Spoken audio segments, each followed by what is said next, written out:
हमारे YouTube channel में आप सभी का स्वागत है। चलिए आज का पॉलिटी का प्रैक्टिस सेट शुरू करते हैं पहला क्वेश्चन की तरफ। कौन सी संस्था देश की पंचवर्षीय योजना को स्वीकृति प्रदान करने वाली सर्वोच्च संस्था है? ऑप्शन ए केंद्रीय मंत्रिमंडल, ऑप्शन बी योजना आयोग, ऑप्शन सी राष्ट्रीय विकास परिषद, ऑप्शन डी संसद। तो राइट आंसर है राष्ट्रीय विकास परिषद, option number C. Right option C राष्ट्रीय विकास परिषद। चलते हैं अगले प्रश्न की ओर। किसकी सिफारिश पर भारत की संचित निधि से राज्यों को सहायता अनुदान दी जाती है? ऑप्शन ए लोक लेखा समिति, ऑप्शन बी वित्त आयोग, ऑप्शन सी योजना आयोग, ऑप्शन डी महालेखा परीक्षक। तो राइट ऑप्शन वित्त आयोग। अगले प्रश्न की ओर। निम्न में से किस मुख्य न्यायाधीश को राष्ट्रपति पद पर आसीन होने का गौरव प्राप्त हुआ? कह रहा है कि कौन से न्यायाधीश थे जो राष्ट्रपति पद पर आसीन हुए? ए न्यायाधीश एम हिदायतुल्लाह, बी न्यायाधीश पीएन भगवती, सी न्यायाधीश मेहरचंद महाजन और डी इनमें से कोई नहीं। तो राष्ट्रपति पद पर रहने का गौरव प्राप्त हुआ option number A M Hidayatullah, न्यायाधीश एम हिदायतुल्लाह।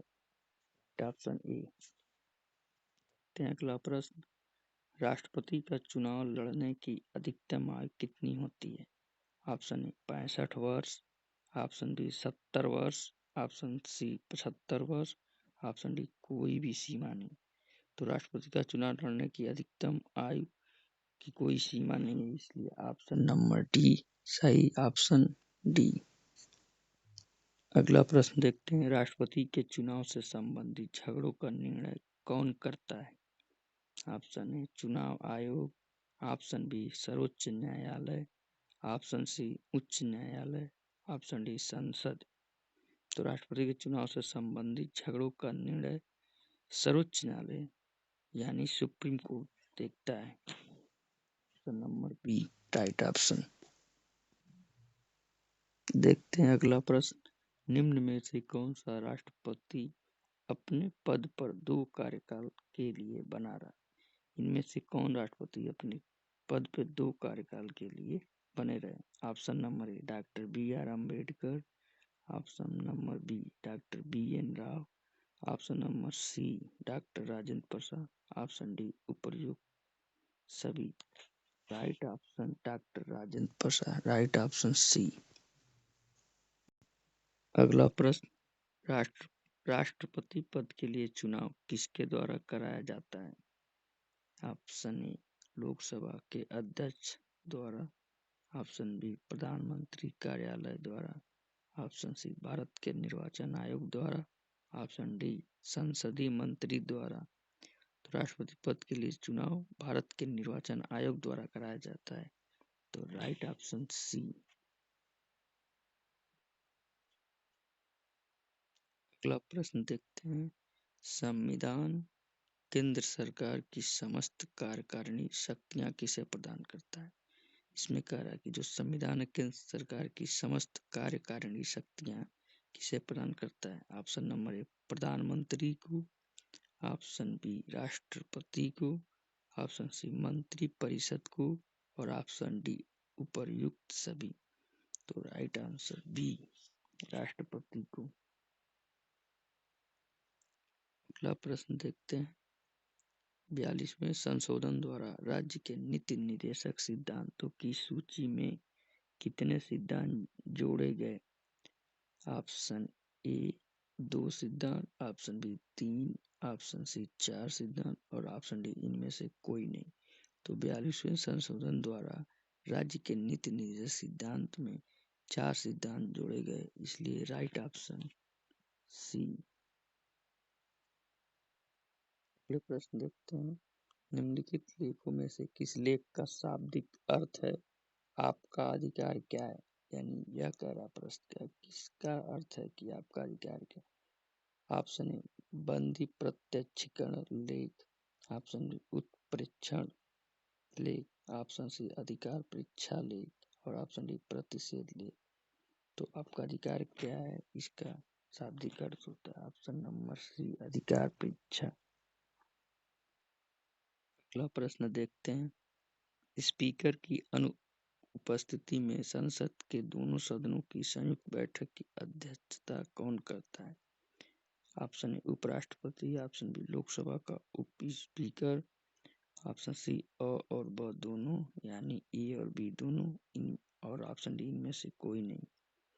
तो राइट ऑप्शन बी लोकसभा का उप स्पीकर देखता है।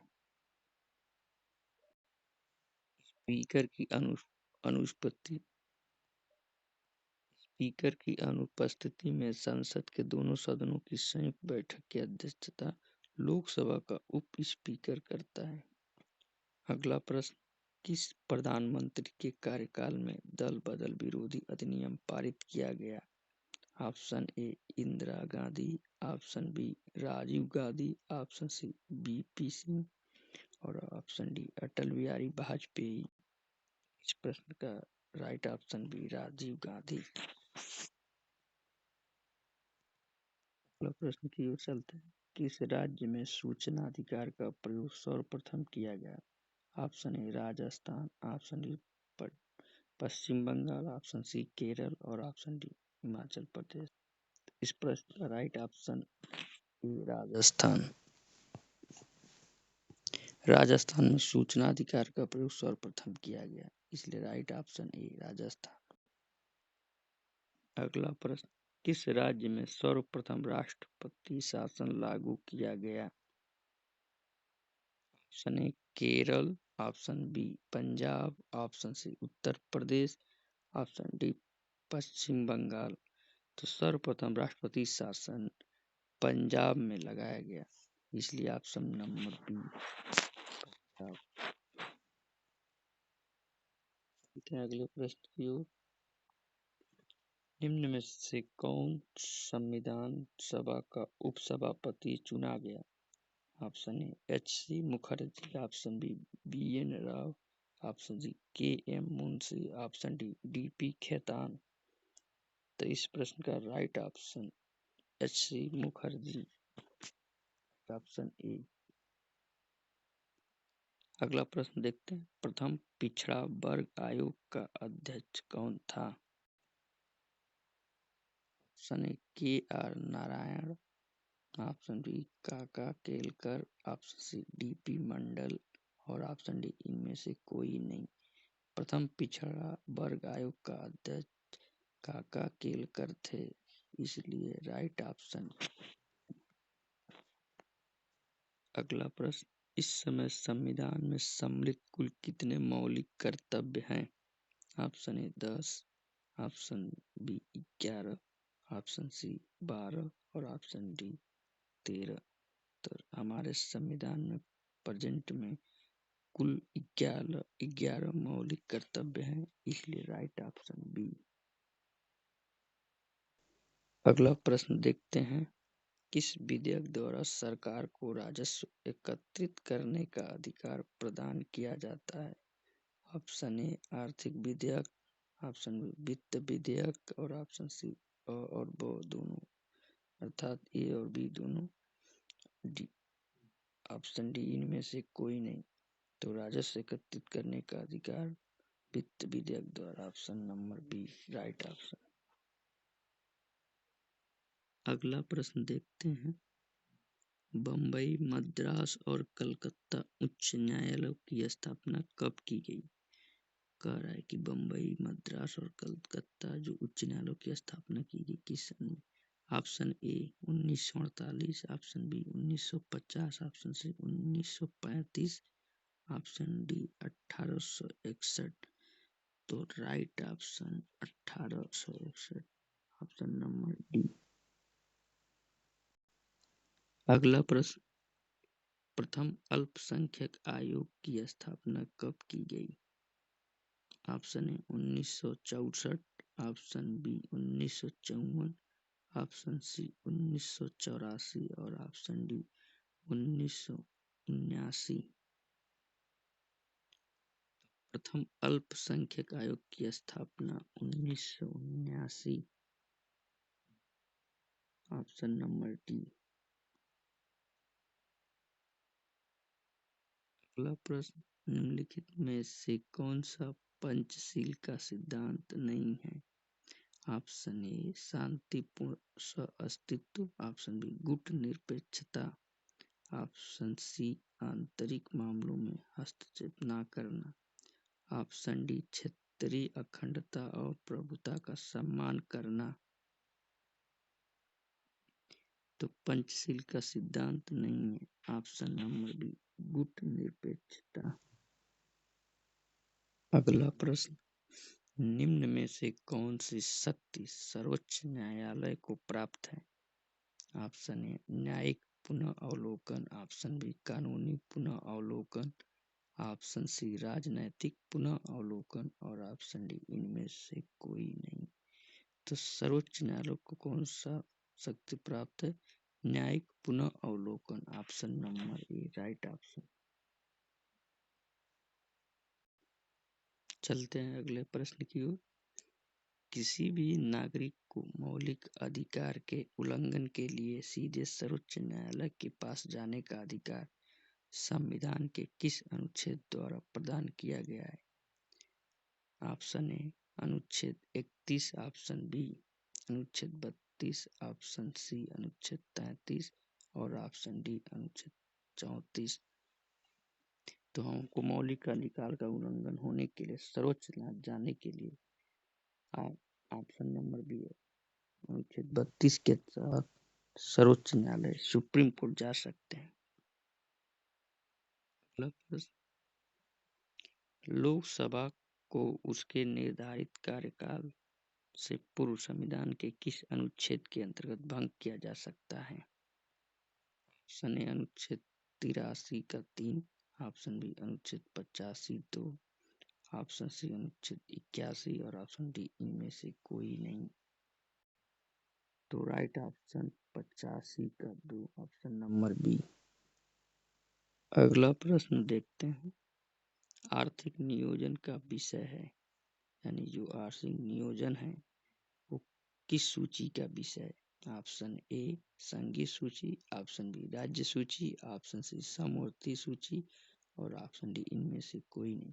तो आर्थिक नियोजन का विषय समवर्ती सूची का विषय है, option number C right option. अगले प्रश्न की ओर चलते हैं। वर्तमान में 8वीं अनुसूची में दी गई कुल भाषा की संख्या कितनी है? ऑप्शन ए 22 और ऑप्शन बी 19, ऑप्शन सी 18 और ऑप्शन डी इनमें से कोई नहीं। तो 8वीं अनुसूची में कुल कितनी भाषाएं हैं? 22, option number E right option A. अगला प्रश्न, निम्नलिखित में से कौन सी चार भाषाएं संविधान की 8वीं अनुसूची में सम्मिलित की गई? कह रहा है कि निम्नलिखित में से कौन सी चार भाषाएं संविधान की 8वीं अनुसूची में सम्मिलित की गई? ऑप्शन ए बोडो, मैथिली, संथाली तथा डोगरी, ऑप्शन बी बोडो, मैथिली, कोंकणी तथा डोगरी, ऑप्शन डी अंडमानी बोडो, संथाली, कोंकणी और ऑप्शन डी बोडो, मैथिली, संथाली, कोंकणी। तो चार भाषाएं 8वीं सूची में सम्मिलित की, बोडो, मैथिली, संथाली, डोगरी, ऑप्शन नंबर ए राइट ऑप्शन। अगला प्रश्न, निम्नलिखित में से किसे भारत के संविधान का पिता माना जाता है? Doctor B R. Ambedkar, B N. Rao को, C doctor Rajendra Prasad, D K M. Munshi. तो भारत के संविधान का पिता किसे माना जाता है? Option number A doctor B R. Ambedkar को भारत के संविधान का पिता माना जाता है। अगला प्रश्न देखते हैं। पंचायती राज किस विचारधारा पर आधारित है? जो पंचायती राज है किस विचारधारा पर आधारित है? ए जनता की सरकार में भागीदारी। बी, ग्रामीण क्षेत्रों की जनता में राजनैतिक चेतना का विकास। सी, लोकतांत्रिक विकेंद्रीकरण। और डी, सामुदायिक सहयोग तथा विकास। तो पंचायती राज लोकतांत्रिक विकेंद्रीकरण पर आधारित है। Option number C right option. आज का प्रैक्टिस का लास्ट क्वेश्चन देखते हैं। भारत में पंचायत समितियां किस स्तर पर पाई जाती है? ऑप्शन ए ग्राम स्तर पर, ऑप्शन बी ब्लॉक स्तर पे, ऑप्शन सी जिला स्तर पे, ऑप्शन डी उपयुक्त सभी। तो कह रहा है भारत में पंचायत समितियां किस स्तर पर आई थी? तो इसका राइट ऑप्शन बी ब्लॉक स्तर पे। आज का प्रैक्टिस यही समाप्त होता है। धन्यवाद, दीजिए इजाजत, नमस्कार आप सभी का। मिलते हैं नेक्स्ट वीडियो में। धन्यवाद।